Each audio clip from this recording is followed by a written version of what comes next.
السلام علیکم ورحمۃ اللہ وبرکاتہ۔ عزیز طلبہ و طالبات، اسلامیات کے پیریڈ کے ساتھ ڈاکٹر محسن علی۔ آج کے ہمارا موضوع ہجرت مدینہ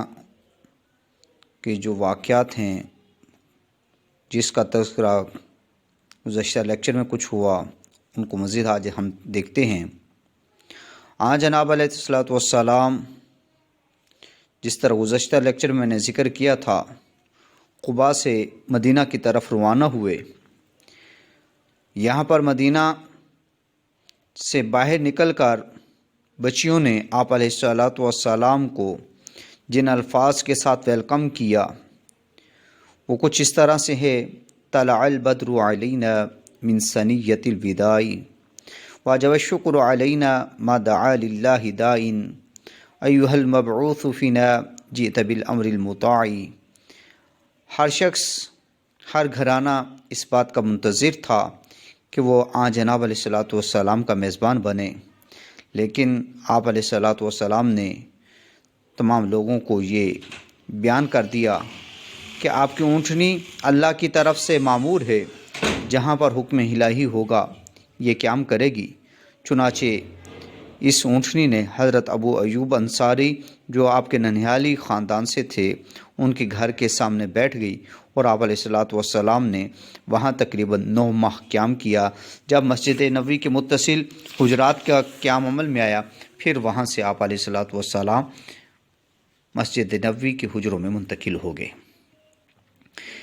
ہجرت مدینہ کے جو نتائج ہمارے سامنے نظر آتے ہیں،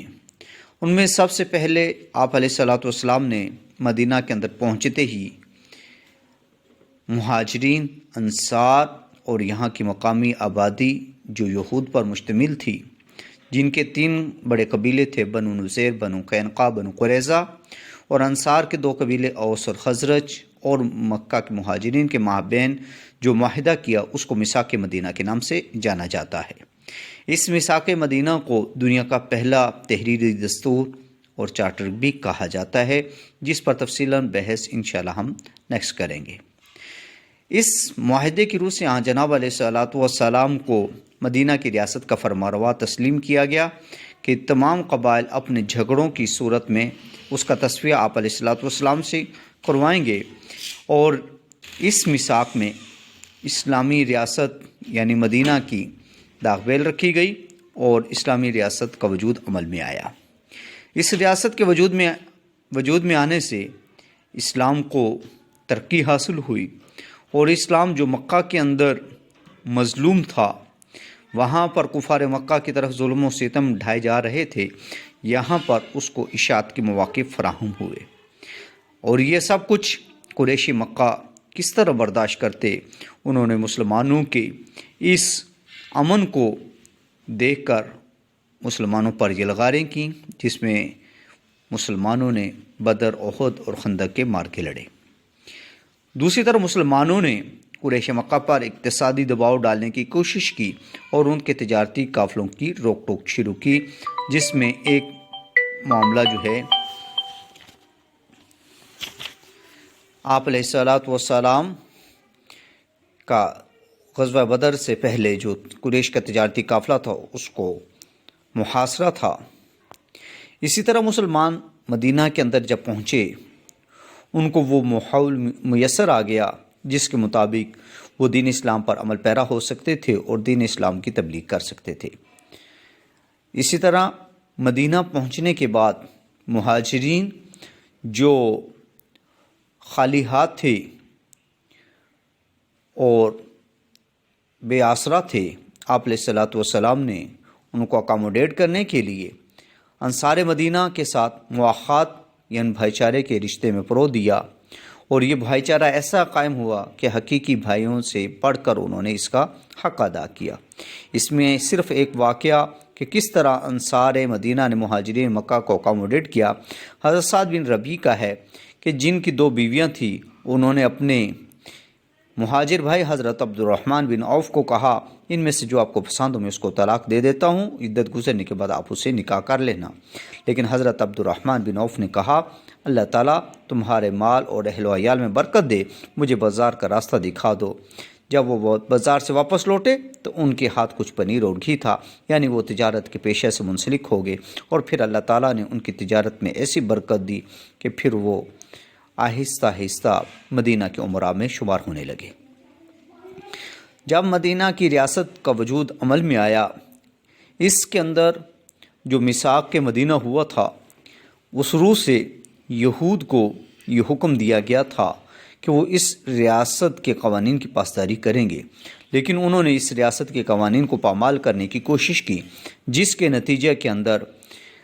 غزوہ بنو نذیر، بنو قینقاع اور بنو قریظہ عمل میں آئے، جس کے نتیجے میں یہود کو مدینہ سے باہر نکال دیا گیا۔ اسی طرح ہجرت مدینہ سے مسلمانوں کی اسلامی کیلنڈر، ہجری کیلنڈر کا آغاز حضرت عمر رضی اللہ عنہ کے زمانہ کے اندر جس کو مدون کیا گیا، حضور صلی اللہ علیہ وسلم کے اسی ہجرت کے سال سے اس کا آغاز کیا گیا، اور اس اسلامی ریاست کے وجود میں آنے سے اللہ تعالیٰ نے مسلمانوں کو غلبہ عطا کیا، اور مسلمان صرف عرب نہیں بلکہ عجم کے اندر بھی اسلام کی دعوت لے کر پہنچ گئے۔ اسی طرح مسلمان جو مکہ سے اس حال میں نکلے تھے کہ خالی ہاتھ تھے، پھر اللہ تعالیٰ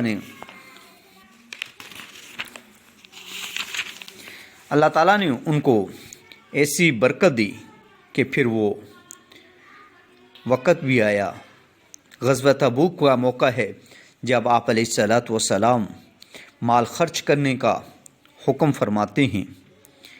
تو اس میں حضرت عثمان غنی رضی اللہ عنہ، حضرت عبد الرحمن بن عوف جو مال خرچ کرتے ہیں، شاید آج کے دور کے اندر اس کی مالیت کروڑوں روپے کی بنتی ہو۔ تو آپ علیہ الصلوۃ والسلام کے ان اصحاب نے یہ ساری تجارت کی وجہ سے یہ کمائی کی۔ اسی طرح مدینہ کی ریاست کو بین الاقوامی سیاسی مرکز کی حیثیت بھی حاصل ہوئی، یہاں سے تجارتی وفود بھی نکلے، یہاں سے دعوتی وفود بھی نکلے۔ یہاں پر آپ علیہ الصلوۃ والسلام نے مسجد نبوی کی تعمیر فرمائی، اور یہ مسجد جو تعمیر کی گئی آج کی مساجد کی طرح صرف عبادت کے لیے نہیں تھی، بلکہ یہ مسجد اس وقت کی پارلیمنٹ بھی تھی، اسی طرح یہ مسجد سیکریٹریٹ بھی تھی، اسی طرح یہ مسجد اس وقت کی عدلیہ بھی تھی، جہاں پر فیصلے بھی کیے جاتے تھے، جہاں پر تجارتی وفود ٹھہرائے بھی جاتے تھے، جہاں پر مشاورت بھی کی جاتی تھی، جہاں پر فوج لشکر بھی روانہ کیے جاتے تھے۔ اس طرح مسجد نبوی کا مقام صرف عبادت خانے کے طور پر نہیں تھا، بلکہ مختلف نوع کے طور پر اس کا استعمال کیا جانے لگا، اور یہی مسجد نبوی ہے جس کو مسلمانوں کو بیت المال کی حیثیت بھی حاصل تھی۔ آپ علیہ الصلوۃ والسلام کی آمد سے پہلے قبیلہ اوس اور خزرج کے لوگ جو باہمی طور پر دست و گریبان تھے، آپ کی آمد سے ان کی باہمی منافرت ختم ہوگی اور ان کا آپس کا اتحاد اور اتفاق پیدا ہو گیا، جس کی وجہ سے پھر تاریخ نے دیکھا یہی انصار کے قبائل جو باہم دست و گریبان تھے پھر ایک دوسرے پر جان قربان کرنے والے بن گئے۔ اس طرح آپ علیہ الصلوۃ والسلام کی مدینہ آمد سے اور مدینہ کی ریاست کے قیام سے مسلمانوں کو اللہ تعالیٰ نے غلبہ عطا کیا۔ یہ تھا مختصر ہمارا ہجرت مدینہ کے واقعات، اثرات اور نتائج۔ انشاءاللہ میثاق مدینہ کی کیا دفعات تھیں، کیا شکایات تھیں، اس پر تفصیلی بات انشاءاللہ نیکسٹ ہوگی۔ السلام علیکم ورحمۃ اللہ وبرکاتہ۔